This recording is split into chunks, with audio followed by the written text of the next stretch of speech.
Thank you, Mr. Speaker. Will the sponsor yield to a question, please? He will yield. Sponsor, could you please share with this body and the folks at home what school districts here in Kentucky are thriving?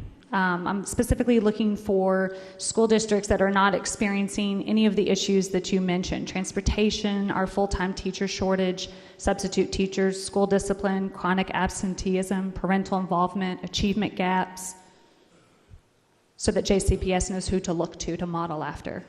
Gentleman from Jefferson.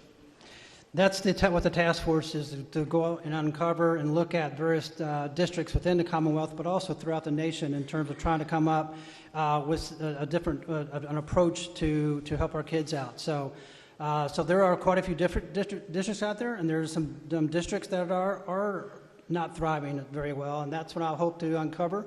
When I say we, I think the General Assembly will go through and try to uncover, see exactly what is thriving and what's not thriving, so we can learn from each other, because I don't think there's really been a centralized approach to consolidate all this stuff in order to understand where we can go as a Commonwealth. The gentleman from Spencer has been great in terms of trying to corral that information together, but this task force will help at least address one particular school district where we can all benefit from and learn from each other. Lady from Jefferson, 34. Will the sponsor yield to another question, please? He will yield to a question. Thank you. Sponsor, while I appreciate your response, it was not an answer to the question. The question was specifically what districts in this state are thriving. And because you were not able to point to any district in particular, I then want to ask the question, why are we specifically singling out JCPS with this task force when all kids in Kentucky, teachers and school districts, could benefit from this type of an analysis? Gentleman from Jefferson, 48. Thank you. I'd like to know where the lady from 34th District, in terms of come up with my ideas to do this.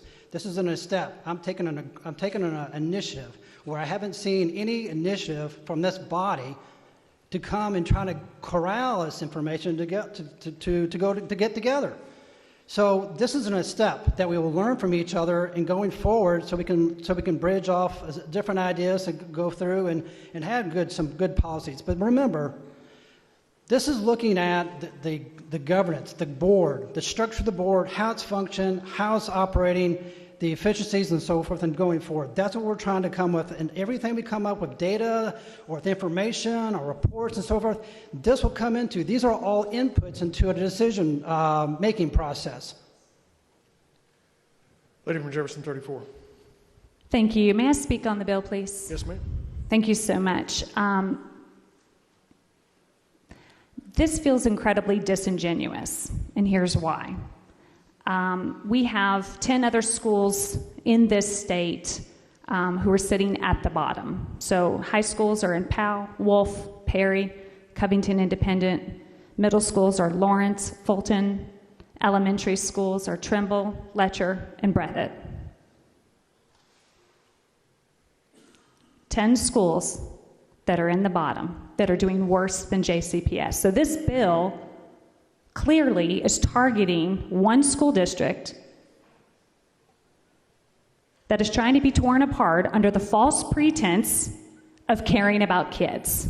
If we wanted to pass legislation that would support JCPS and all school districts in this state, we could do whatever we want. We have the funding to do it. Legislation has been filed that would improve the outcomes for all Kentucky kids. We have the money, but this body does not have the motivation to really support public education at large and the over 630,000 students who were counting on us. That is beyond disappointing, and it's unacceptable. And I will be a no.